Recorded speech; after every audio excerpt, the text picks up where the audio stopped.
Good morning, everybody. It's a great pleasure welcoming you all here to hear a very special person, Fiamma Nirenstein. Before I introduce her to those of you who still need an introduction, I want just briefly to mention what has happened since our last meeting.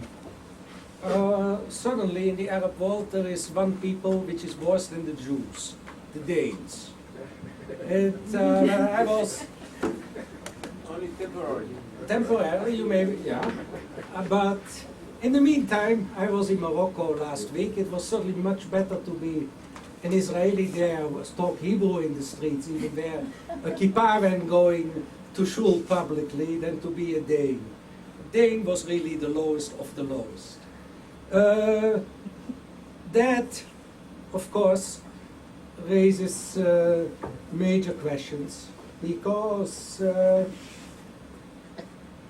we have to ask ourselves who has won the first round of the conflict, the Mohammed Khartoum conflict. And to me it seems fairly obvious that the first round is for the Arabs, for the violent Arabs. Because if you look at it, they have intimidated the West in a substantial way. On the one hand, the Danish embassy and the Norwegian embassy in one place were burned. The French embassy was attacked, but protected in Damascus. The Norwegians caved in totally, and the government asked all its embassies to apologize. The Danes didn't cave in, but they are very much afraid. Reports on Danish kids being traumatized by looking television on how their flag is being burned. Their parents do not know how to handle them because they are afraid themselves. Danish Red Cross workers and Danish aid people have fled Arab countries. There is embassies have been closed, even Indonesia, which is considered a moderate country. Danish embassy is closed, and there is a recommendation that Danes shouldn't visit the country, citizens should leave the country. There are many other signs that the threats work. Of course, the Islamic whitewashers try to show us that extremists are few and they do not represent Islam. But as the governments of a number of Islamic countries have adopted the position and have closed, or at least recalled their embassy personnel from Denmark, this shows the extremists that they have the backing of their governments, which encourages them for the future. So the first round is certainly for the Arabs. In the long run, You have omitted something. I omitted many things, but please, Something very important. Yeah. As I know, not one European country has given support to Denmark officially. Only the European Commission. Yeah, No solidarity at all. We're against the Absolutely. boycott. Yeah, no, you're absolutely right, but I omitted many other things. You have a Danish firm. Danish goods are being boycotted, or largely boycotted, in many Arab and Muslim countries. The biggest, now we have to understand that, if I take 2 minutes for that, we have to understand that the international direct investment in the Arab Middle East is exceptionally low if you take into account that there is there a class of wealthy and middle class people. Of all the world's direct international investment, 1% goes to the Arab world. If you look at the sub-Saharan Africa, it's 1.5%, which gives you a feel. Now, of that 1%, 0.5% goes to energy and oil-related businesses, which is fairly logical. Now, the largest foreign firm in investment, or the largest Danish firm which has an investment there, is a company called Arla. It's a cooperative, it's Danish-Swedish cooperative, which makes milk products. They employ 1,000 people in the Middle East. Their sales have fallen to almost zero. They had 70% of the butter market in Saudi Arabia, which is their biggest market. You can see, they show you for each country how many workers they have, what is happening in these countries. They were very happy that 2 Saudi supermarkets reintroduced their butter yesterday. So that gives you a feeling of what has happened. They lose $1.5 million per day in the Middle East nowadays, which is even for a substantial firm, very substantial. Of course, the European competitors, Nestle has already written that they are Swiss, they are not Danish. So it's the usual. Carrefour also. What? Carrefour.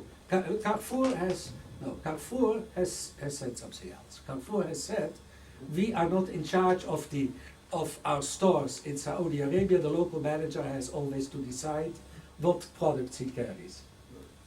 What I saw Yeah. is we don't sell Danish products. Sweden. No, but that's not Carrefour. We don't sell. I don't think that was. Egypt. Carrefour in Egypt. Well, I saw it myself. yeah. Well, you were in Egypt. No, but that is, of course, this whole idea as we get into this, which is not the subject of our today, the whole idea, of course, started in this great country with its long anti-Semitic tradition, Norway, where they had in cooperative supermarkets, these are Israeli products. So suddenly the Europeans are getting some lessons. It's obvious that all this in the long run cannot be in favor of the Arabs, because the idea of the violent Muslim is increasing in Europe. Right-wing party in Denmark, anti-immigrant party, had a 4% increase in the polls in 1 week. The idea that some of the Muslims are a fifth column because these imams went to Saudi Arabia to ask them to attack Denmark is taking place. Anybody in his right mind will no longer invest in the Arab Middle East if you can lose your business, which you built over 40 years, overnight, for no reason related to your own company's behavior. So the long-term story is different, but the short-term story is certainly a great victory for the extremists. Now, sorry, back to the real subject of today. Well, Fiamma, Italy is in its way a very special country, and Fiamma can tell that better than I can. And it is a confused country, as you certainly have, but it's also a very beautiful country. And Italy, Israel and the Jews, Fiamma calls it a case study of post-1968 cultural confusion. It's a very interesting mix of Catholic and communist traditions of the elite, a fairly simplified, politically correct view of the Third World, the poor, the imperialists, the USA and Israel, a very sophisticated view of food and beauty. Fiamma says that the Italian people are closer to the reality than the elites, which is nowadays quite common in most of Western Europe. Fiamma herself is a correspondent and columnist for the leading quality daily La Stampa, which is really top daily in Italy. She writes for Panorama, which is a very prominent weekly. She has written 10 books and anthologies. I have one here which is coming out. Most of these are in Italian, but I have one which comes out here, soon to come out in English. She has been teaching at Lewis, which is a very prestigious business university in Rome, and she also teaches a PhD course at the School of High Studies in Lucca. And she's an associate, finally, of the Jerusalem Center for Public Affairs and an associate member of the Hudson Institute. And much more important than all of this, she is really a very courageous person who has defended Israeli positions in very hostile environments. Fiamma, please.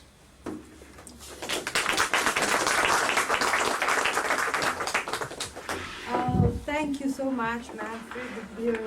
I think I'm red now when I start speaking. I hope to. I don't recognize myself. I mean, I have to get. Okay. And thank you to all of you. Thank you for inviting me to speak here in this very prestigious neighborhood. I mean, the people that are here are many of them old friends.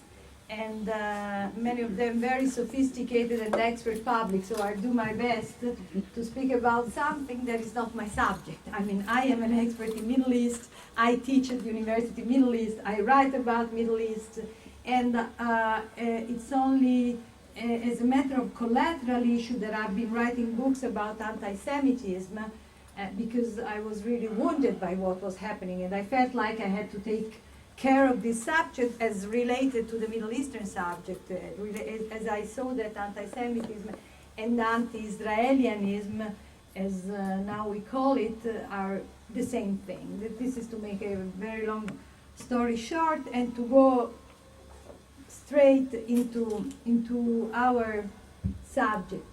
But first of all, let me tell you some more about myself. I've been tormented by this issue in the days while Manfred asked me to prepare it, and I started reading about it here and there, and trying to put together many points all along a long time, and reading a lot of speeches of men of the left and a lot of turning points. There are many books about this issue, but this is the way I usually work. It never torments me the way this did.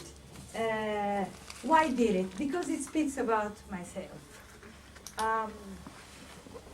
And it speaks about a young girl that in 1967 was sent by her family to a kibbutz in the north, Neot Mordechai, and I spent there the days of the 6 Days War.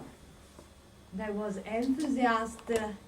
I was communist as any other young child at that time, and I was Zionist, as many of the Jewish people, the Jewish youngest were. I didn't see any contradiction in that. And when I came back to Italy, I found that I was no more their Jew. I was no more the Jew they were used to, the Jew that is submitted to the rules and to the definition of the left. I suddenly became a rebellious, oppressing, occupying Jew. But this happened to many leftist Jews. And what really tormented me, reading back all the articles and the books that I read in these last days about the subject, is that still in 1982, I signed a petition. I'm making a mea culpa in front of you, you know. Being Italian, I have to be a little Catholic after all. and in 1982, I signed a petition asking the Israeli army to go out of Lebanon. And if I can forgive myself for having been a communist for such a long time, it's very hard for me to understand. I was no more a communist, of this I'm sure. In 1977, I was out of it because of the Red Brigades. I started really understanding what all the story was about. But I still signed that request, and this puts me in front of a very severe and deep and sticky connection, not only between the left and the Israeli issue, but foremost between the Jews and the left, in Italy and in the diaspora. I couldn't take that skin out of myself. The idea that was propagated all along tens of years, that Judaism is intrinsically leftist, and that the left has something Jew, had stuck to my skin as to the skin of many other Jews. But I will come back. We'll come back to this. So let me try to summarize quickly something that, you know, I think I've written a new book in these days when I was preparing this for you, because I really got involved very deeply into the subject. But I will try to make it short. Let me tell you several things. First of all, the question of the Jewish and of Israel has been, for the left, a basic question. It's not a collateral question. It is a question on which alliance have been built, on which concept have been changed. It's a matter about which the communists have built relationship with the Catholic world, and that have used this issue even when there were no other issue that can put them together. That's the issue on which, after the crisis of communism, the communists and the ex-communists have built a relationship with the pacifist, the radical world. Only Israel and the Jews could put them together with the issue of the war. See what I mean? Then I come back to that. And this is also the issue on which the socialists, mostly guided by Bettino Craxi, that became the best friend of Arafat, till the point of dying in Tunis in an exile, and till the point that Bettino Craxi built on it his new leftist virginity, trying to find a relationship with the movement for human rights that could give him back a patent of leftism while he was fighting against the Communist Party. Am I clear on it? Because I understand that it's a very complicated issue. So you must never think that this issue has been a collateral issue. The issue of Israel and of the Jews is in the Italian politics a central issue. This is something that I discovered recently, and with great disgust, I must confess, because it's frightening, it's bothering, but it is true. We can be used for very important and deep matters of connections and disconnection with several strengths, and create the full politics of a state, of Italy. Okay, that's the first thing. Second thing, we have phases in the story, and I will come to that. There are very clear cut from 48 to 67, from 67 to 82, from 82 to the end of the Intifada, from the end of the first Intifada to the peace process included, then with the second Intifada. I will give you some quick point afterwards about that. But now, it's very important to me to tell you something. The Jewish have been a very problematic issue all along the story. Because even if also in the United States and wherever else, the Jewish left has always been important, has always been something that has played the game. Well, in Italy, the issue is completely different. I want to give you a point about that, and it is two Jewish important writers.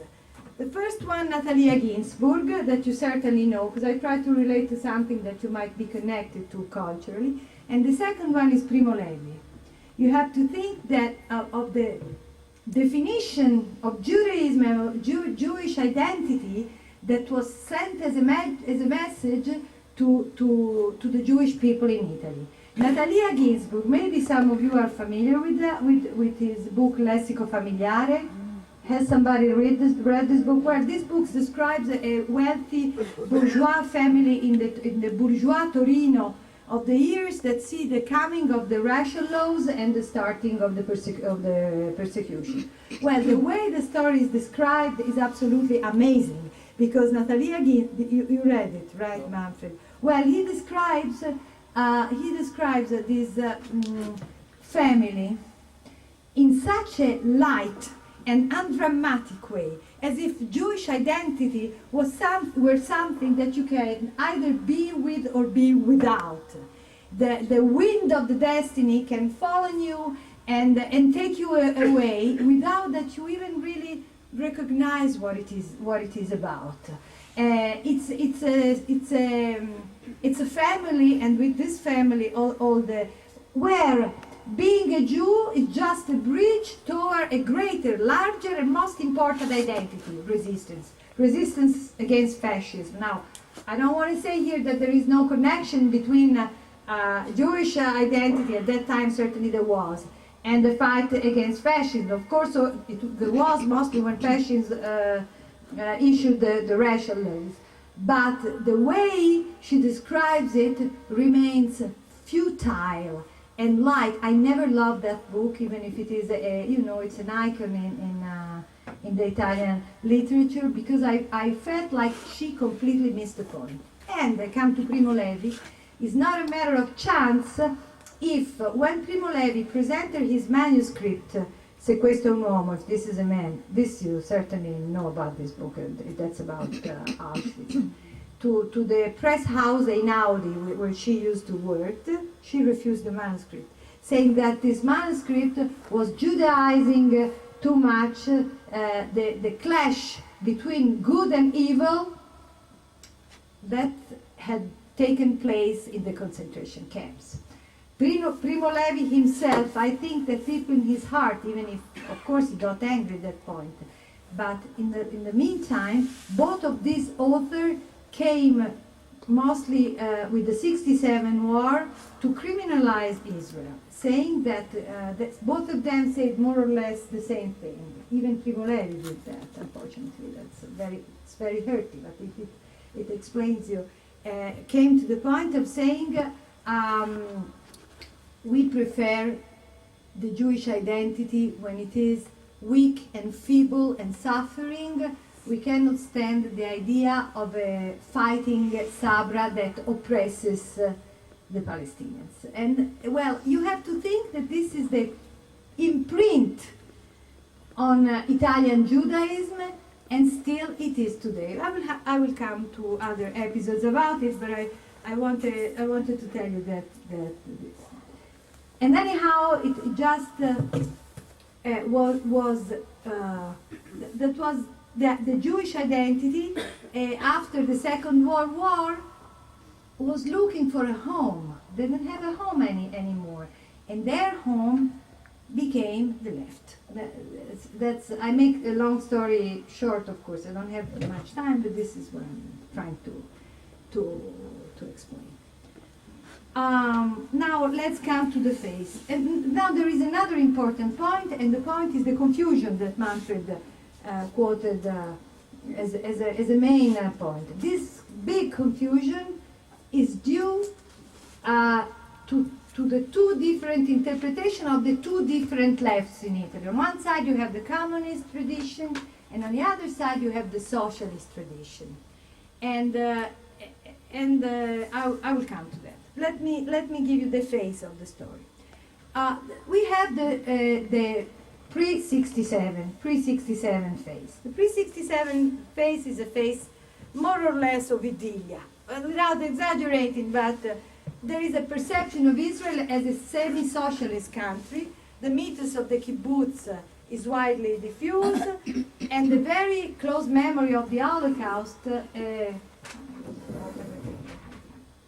make my usual disorder, I will transfer it over here. That's the pre-67, and I don't have to go deep into it. We'll have time anyhow. Good question.